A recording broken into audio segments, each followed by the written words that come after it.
Le plan épargne-retraite. Depuis la loi Pacte de 2019, c'est l'enveloppe retraite de référence en France. Elle a remplacé une multitude de produits plus ou moins lisibles, le PERP, le Madelin, le PERCO, l'article 83, pour tout regrouper sous un seul cadre, plus souple, plus puissant. Dans cette présentation, on va tout décortiquer. Les compartiments, l'avantage fiscal à l'entrée, la fiscalité à la sortie, les cas de déblocage anticipé et ce qui se passe en cas de décès. C'est parti, voici notre programme. On commence par comprendre ce qu'est le PER et ses deux grandes familles. Ensuite, on entre dans la mécanique des trois compartiments, parce que tous les versements ne se traitent pas de la même façon. Troisième point, l'avantage fiscal à l'entrée, c'est là que le PER se distingue vraiment. Quatrième point, la fiscalité à la sortie, capital ou rente, ce n'est pas la même chose.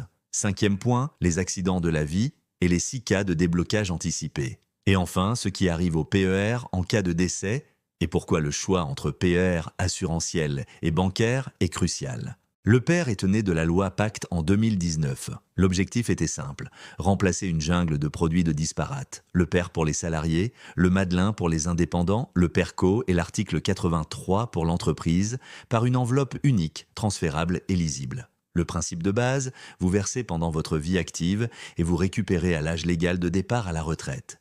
Mais contrairement aux anciens produits, vous avez désormais le choix, sortir en capital, en rente viagère ou en combinaison des deux. C'est une liberté qui n'existait pas avant. Il existe deux grandes familles. Le PER assurantiel, géré par un assureur, qui fonctionne comme une assurance vie, avec une clause bénéficiaire et une transmission hors succession. Et le PER bancaire, géré par un dépositaire, qui intègre la succession civile au décès, on y reviendra. En chiffres, plus de 10 millions de titulaires en France, 110 milliards d'euros d'encours, fin 2024, un plafond de déduction pouvant aller jusqu'à 35 194 euros par an. Et il est accessible dès 1 euro de versement, c'est le point technique central, et il faut bien le comprendre parce qu'il conditionne toute la fiscalité. Le compartiment 1, c'est celui des versements volontaires. C'est vous qui décidez de verser, à votre rythme sans contrainte. Ces versements sont déductibles de votre revenu imposable, c'est le levier fiscal principal du PER. À la sortie, vous choisissez capital ou rente.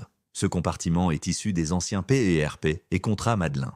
Le compartiment 2, c'est l'épargne salariale, l'abondement de l'employeur, l'intéressement, la participation. Ces versements ne sont pas déductibles à l'entrée parce qu'ils ont déjà été exonérés à la source. En contrepartie, la sortie en capital est exonérée d'IR. Seuls les gains sont soumis aux prélèvements sociaux. C'est l'héritier du PERCO. Le compartiment 3, c'est celui des cotisations obligatoires, les régimes de retraite supplémentaires d'entreprise pour les cadres. Pas de déductibilité supplémentaire à l'entrée. Et surtout, sortie en rente uniquement, pas de capital possible. C'est l'ex-article 83. Pourquoi c'est important ? Parce que si vous avez transféré un ancien contrat dans votre PER, les compartiments sont bien distincts et les règles fiscales liées à la sortie s'appliquent compartiment par compartiment. C'est l'argument numéro 1 du PER et c'est ce qui le distingue de l'assurance vie. Le mécanisme est simple. Chaque euro que vous versez sur le compartiment vient en déduction de votre revenu imposable. Concrètement, c'est l'État qui finance une partie de votre épargne retraite via l'économie d'impôt qu'il vous concède. Et le gain dépend directement de votre tranche marginale d'imposition. Si vous êtes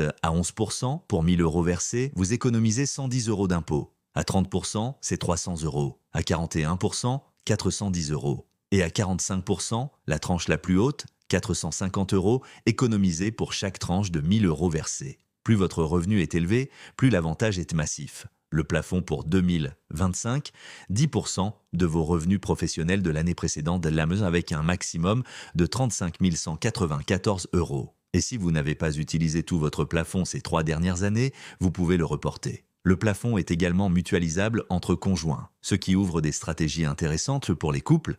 La bonne pratique, verser en fin d'année quand vous connaissez précisément votre revenu imposable pour optimiser le montant déduit, et c'est là que ça se complique. Parce que ce que vous avez déduit à l'entrée, vous le paierez à la sortie. Ce n'est pas un cadeau fiscal, c'est un différé d'imposition. Toute la stratégie est de sortir dans une tranche plus basse qu'à l'entrée. En sortie en capital, pour les versements déduits du compartiment 1, le capital lui-même est réintégré dans votre revenu imposable de l'année. Barème progressif de l'IR.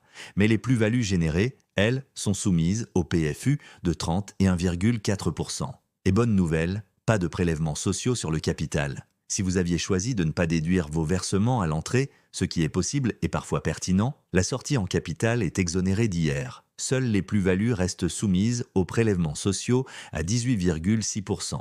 Pour l'épargne salariale du compartiment, 2. Le capital est exonéré d'IR, seules les plus-values supportent les PS. En sortie en rente, si la rente est issue de versements déduits, elle est imposée comme une pension de retraite.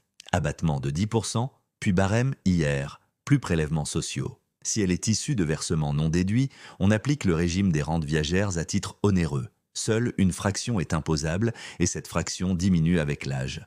50% entre 50 et 59 ans, 40% entre 60 et 69 ans, 30% à partir de 70 ans. La conclusion pratique, si votre TMI à la retraite est inférieur à votre TMI actuel, ce qui est le cas pour la majorité des gens, le PER est rentable. Si vous prévoyez de rester à la même tranche, analysez bien avant de décider. Le PER est en principe bloqué jusqu'à votre retraite. Mais la loi prévoit 6 cas dans lesquels vous pouvez débloquer votre épargne avant terme. Et dans tous ces cas, le retrait est exonéré d'impôt sur le revenu. Seuls les prélèvements sociaux sur les gains restent dus. Premier cas, le décès de votre conjoint ou partenaire de Pacs. Déblocage immédiat sans condition particulière autre que le justificatif.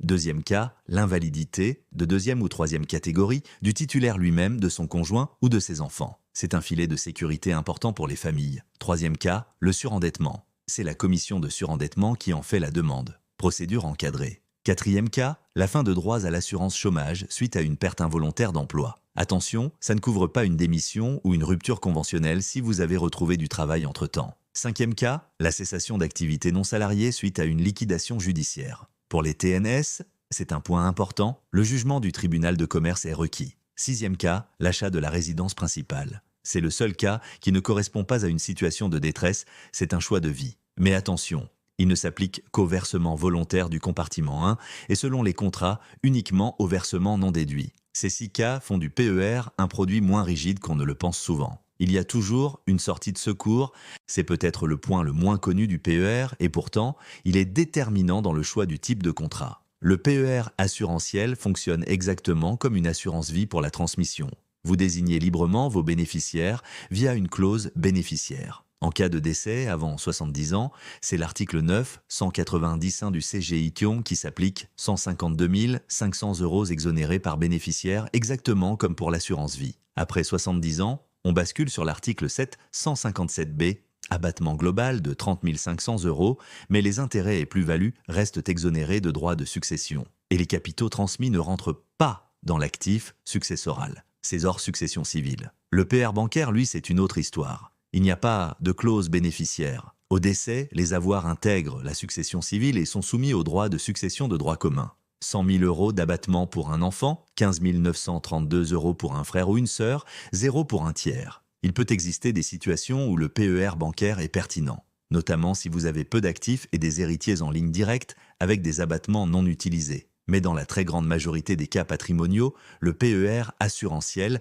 est supérieur pour la transmission. Et la combinaison optimale reste assurance vie plus PER assurantiel. Vous doublez les abattements de 152 500 € par bénéficiaire, l'un via l'AV, l'autre via le PER. C'est une stratégie de transmission redoutablement efficace. Pour conclure, 5 points à garder en tête. 1. Le PER unifie tous les anciens produits et retraites. 3 compartiments aux règles distinctes. Ne confondez pas les versements volontaires, l'épargne salariale et les cotisations obligatoires. Leur fiscalité à la sortie est différente. 2. L'avantage fiscal à l'entrée est le moteur du PER. Plus votre TMI est élevé, plus la déduction est puissante. À 45%, l'État finance presque la moitié de votre versement. 3. La sortie est libre en capital ou rente, mais ce que vous avez déduit, vous le réintégrerez à l'IR. Toute la stratégie est de sortir dans une tranche plus basse qu'à l'entrée. 4. 6 cas de déblocage anticipé existent, tous exonérés d'IR. Le PER est moins rigide qu'on ne le croit, il y a toujours une porte de sortie en cas de coup dur. 5. Pour la succession, choisissez le PER assurantiel. La clause bénéficiaire, plus l'article 9, 190 vous, donne les mêmes avantages que l'assurance vie et les deux enveloppes se cumulent. Le PER paye 2 fois, à l'entrée via la déduction fiscale et à la sortie via la liberté de choix. C'est une enveloppe à intégrer dans toute stratégie patrimoniale sérieuse, à condition de bien comprendre ses mécanismes